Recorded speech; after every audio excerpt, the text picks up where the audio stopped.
سلام به هنرجوی عزیزم، امیدوارم که روز خوبی رو شروع کرده باشید. قسمت اول آموزش معرفی کاتر. بهترین نوع کاتر فشاری هست و بهترین نوع سایز همین سایز هست. شما میتونید به پیجی که معرفی میکنم برید کاتر سایز کوچیک سفارش بدید. کاترها انواع و اقسام شکل ها رو دارن، مناسبتی هستن، مثل کاتر انار، هندوانه برای شب یلدا، صلوات یا حسین برای ماه محرم و غیره.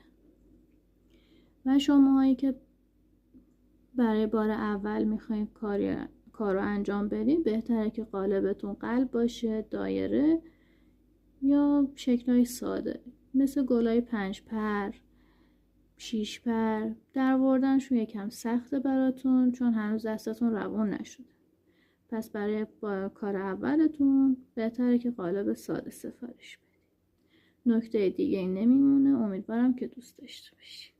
فعلا خدا نگهدار.